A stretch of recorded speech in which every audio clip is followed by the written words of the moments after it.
Kenapa Kau Masih di Situ adalah judul dari bab 36 Audiotune Lovers dari Sang Pewaris Tunggal, buah karya Aditya Jetli. Bersama-sama mari kita simak dan dengarkan. Enjoy listening. Sungguh tega kau, Dion. Kenapa kau tidak mengenaliku lagi? Aku Jasmine, istrimu dulu, katanya kesal. Hei, gembel, kenapa kau masih di situ? Cepat pergi dari sini, hush, hush, hush, hush, hush, kata manajer restoran itu dengan sombongnya. Satpam, kenapa kalian diam saja? Cepat usir perempuan gila itu dari sini. Mengganggu saja, ucap manajer restoran itu lagi. Bergegas dua orang satpam datang dan meluruh ke arahnya Jasmine, menuju ke arah Jasmine, kemudian memegang tangannya di sebelah kanan dan kiri, lalu menyeretnya ke seberang jalan, serta mendorongnya ke sisi pagar, lalu dia berkata, "Jangan kau kembali lagi ke sana, kalau tidak mau aku pukul," ucap salah seorang satpam itu mengancam.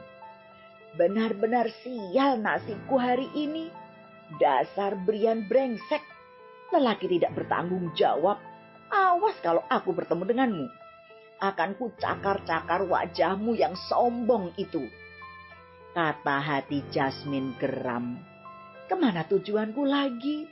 Di mana-mana aku diusir dan diperlakukan seperti gembel dan pengemis. Dasar kurang ajar mereka semua. Jasmine berhenti sejenak dari menggerutu dan memegang keningnya seperti sedang memikirkan sesuatu. Sesaat kemudian dia tersenyum dan berkata, "Aku harus kembali ke rumah nenekku. Tapi tunggu, bukankah aku telah diusir dari sana setelah aku bebas dari kurungan itu? Tapi siapa mereka?" Berhenti sejenak lalu menggerutu lagi. "Kenapa mereka menyita rumah nenekku? Dasar bajingan, kalian telah memperlakukanku seperti binatang."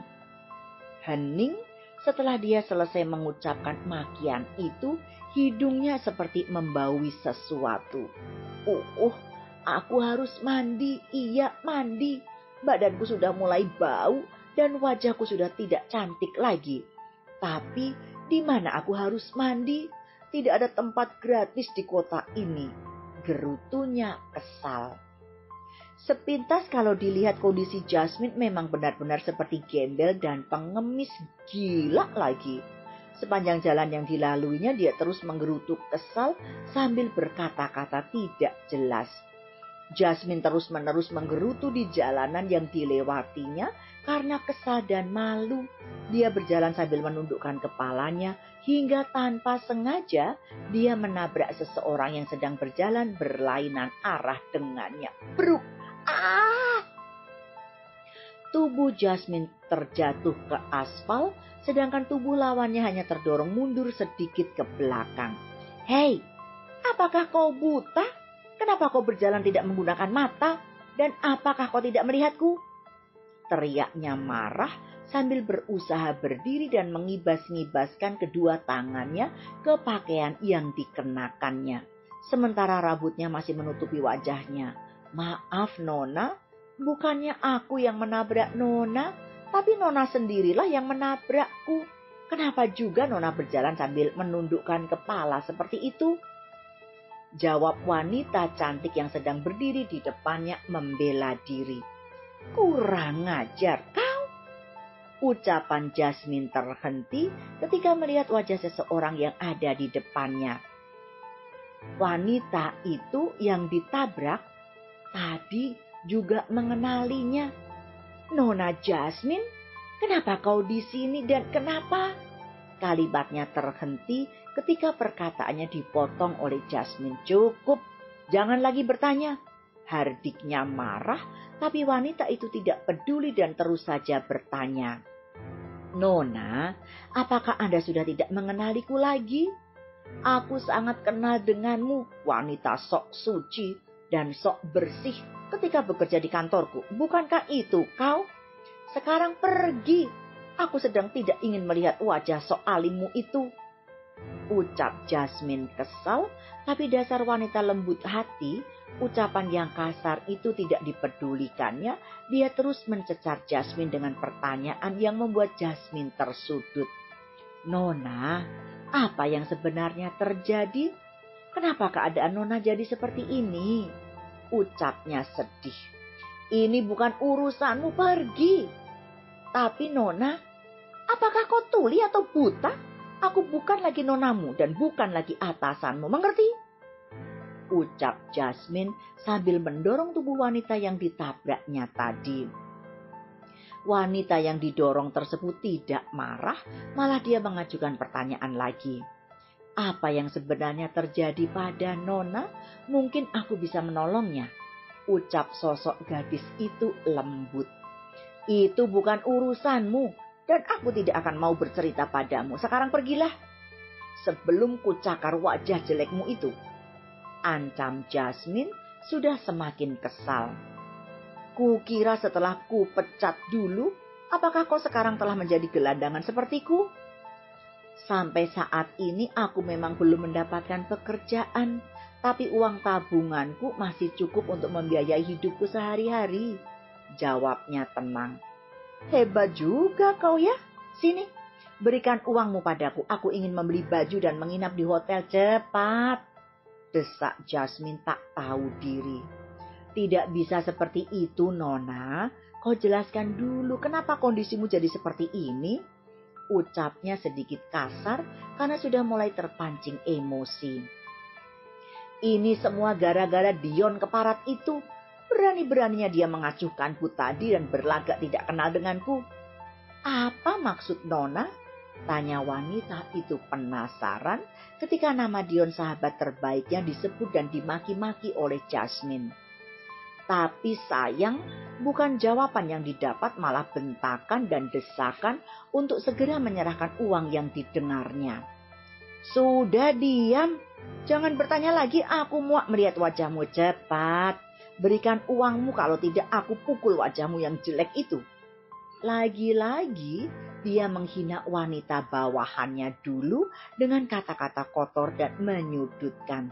Maaf, saat ini aku sedang tidak membawa uang, jawabnya datar. Kalau begitu serahkan ATM-mu dan sebutkan berapa nomor sandinya. Maaf, aku tidak bisa. Permisi, jawab wanita itu tegas dan meninggalkan Jasmine begitu saja. Sial, benar-benar sial. Dasar gadis sombong, kau pikir kau siapa? Aku Jasmine, perempuan tercantik di kota B ini. Aku yakin akan ada orang yang tertarik padaku lagi. Gumamnya memuji diri sendiri walaupun bercampur kesal, stres, dan terdapat gangguan jiwa. Itulah kata yang pantas disematkan pada Jasmine saat ini. Tapi apakah benar begitu? Apakah benar Jasmine telah menjadi gila akibat diacuhkan oleh Dion atau akibat ditinggal oleh suami barunya? Semua masih belum jelas. Siapa gadis cantik yang tadi ditabrak oleh Jasmine? Kenapa dia mengenalinya?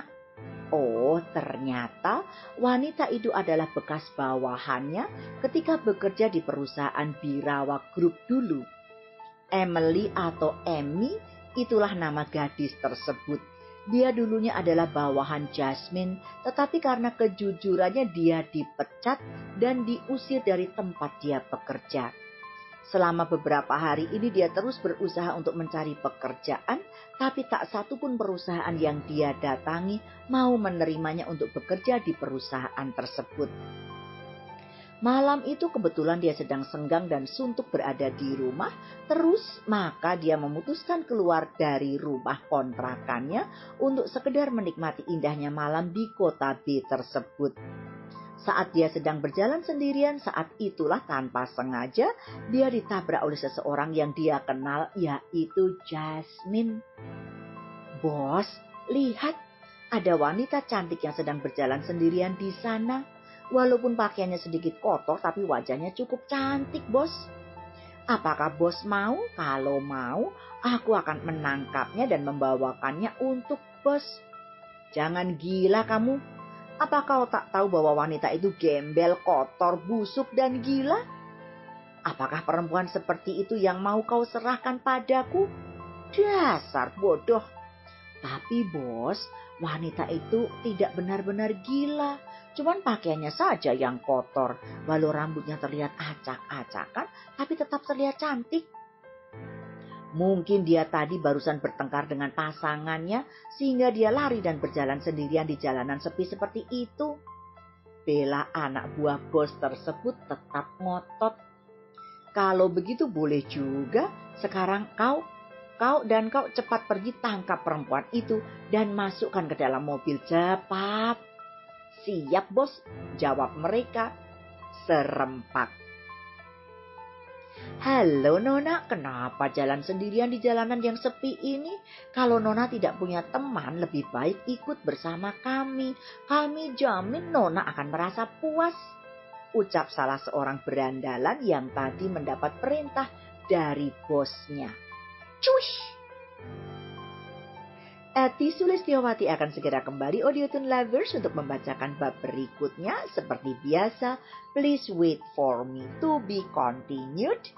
Bersambung. Kalau kamu mau dengar audiobook lebih banyak dan gratis, segera download Audiotune.